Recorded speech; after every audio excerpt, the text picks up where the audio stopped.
the only place the Bible tells us to expect anything is to expect God. That's good. So we need to put our expectations in Him. That's great. And not expecting other people to do all these things for us. If we go to God, then God can work through people. The chapter on helping others, just that you decide to make life more than just about yourself. And just a powerful chapter. Well, that's one of my favorite things to share about, because I found myself as a Christian with a fairly successful ministry still not being really happy. And in talking to God and having a conversation with God about, okay, what is my problem? You know, sometimes we ask God what's wrong, but sometimes we need to say, what is my problem? Is there something here that is wrong that I'm not seeing? And Rich, so help me, God just said to me so plain, you're not happy because you're selfish. Oh, man. Well, I mean, wait a minute, I'm not selfish. I mean, I'm in ministry. I'm sacrificing. But you know what I've found out for those of us that are in ministry? It's not just about what you do publicly. Yeah. But it's even more so about what you do privately. Yeah. And I think the anointing on anybody's life is more affected by what you do privately than it is what you do publicly. Yeah. So powerful. And so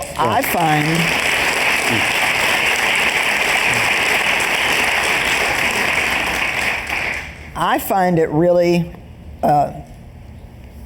exhilarates me, and I've kind of formed a habit of doing this, to sit and think in the morning, what can I do for somebody else today? Because, really, when we're having a bad day, a lot of times it's because we're just thinking about us and our problems and what people aren't doing for us and what we don't have and how bad we feel and how bad we've got it. And, it all gets to be about me, me, me, me. And so honestly and truly, when somebody's having a bad day, one of the best things they can do is just go do something for somebody else, even if it's make a phone call and tell somebody you appreciate them, sit down and write a note, send an email telling somebody that you are thinking about them and you're praying for them. Anything that can get you off your mind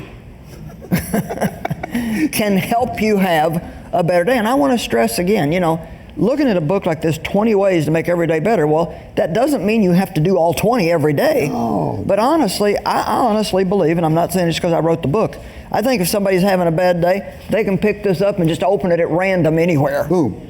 And there's going to be something there that's going to help them improve that day. Yeah, that line you said, anything I can do so that I'm not thinking about me, or you had something about you. It's so clear, Joyce, to somehow get it off of us, off of me, and onto others. What do you talk about when you're talking about re-examining your expectations?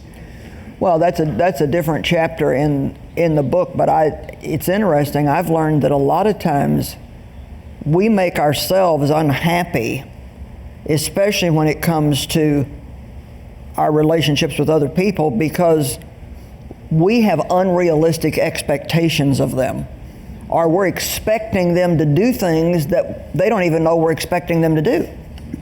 And for example, I mean, how many marriages, are just unhappy because, well, you should have known to do that. I thought you knew that. I thought you knew that. Well, how could you not know to do that? Well, first thing is there's a male and a female, and they don't know all that much about each other. Yeah. And I've told Dave, I said, when I tell you something about my hormones or some other crazy thing, just don't say, what are you talking about? Yeah.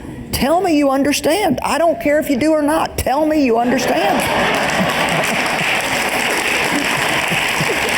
I love that. And but to be honest, for a long time, and this was very helpful to me, I expected Dave to keep me happy. Oh yeah. And a lot changed in our marriage when God told me, stop giving Dave the responsibility of making you happy, and you decide you're going to be happy. Oh man, that's a great line, Joyce. Could you talk to Robin about that from now? I'm teasing. I'm teasing. That's a powerful thought, I mean, though, seriously. there are realistic expectations we should have, but like expecting anyone, any job, any boss, any church, any friend to be perfect.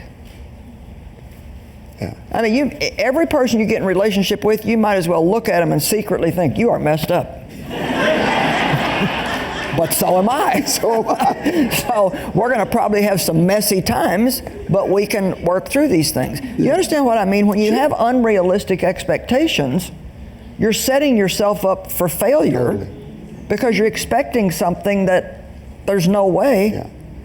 And you know, women, and I am one, and I love us women, you know, we sometimes think that men should be able to read our minds. It's like, well, how could you not know? How, you know, because we're sensitive and we kind of pick up on things, and so, I mean, I remember years ago when Dave would be watching football every Sunday, and I didn't want him to watch football. I wanted him to pay attention to me, and he wasn't paying attention to me, and so I would get very loud. I would clean house very loudly, you know, like slamming doors and slamming drawers and dragging him back and forth in the room where he was at. Just hoping against hope that he would notice something was wrong and say, what's wrong? And I'll never forget when I walked through the room one day and he said, honey, if you're going to the kitchen, could you make me some iced tea?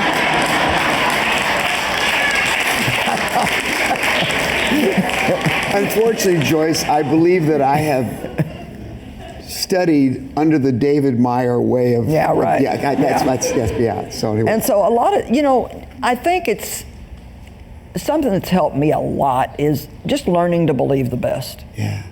And I have to remind myself of that almost every day. If I start to get suspicious of somebody or start to imagine that they're doing something on purpose, it's just, nope, believe the best, believe the best. And you know what? Even if I believe the best and you really did have ill intentions, I'll be happy in my believing the best. And so we need to, you know, the only place the Bible tells us to expect anything is to expect God. That's good. So we need to put our expectations in Him. That's great. And not expecting other people to do all these things for us. If we go to God, then God can work through people. He does work through people. Yeah. But I might be expecting Dave to do something for me, and it never happens. But if I go to God, He may not work through Dave, but He'll get it done. Yeah, it's good. And so we need to go to God and stop getting mad at people because you didn't make me feel good about myself. You know I'm insecure. You need to give me 3 compliments every day, otherwise I'm going to fall apart. And you know, sometimes God doesn't give us what we think we want because we'll never grow up if He keeps doing that. Oh, yeah, so good. At TBN, our mission is to use every available means to reach as many individuals and families as possible with the life-changing gospel of Jesus Christ. Thank you for helping make the gospel of grace go around the world. Without you, we couldn't do it. God bless you.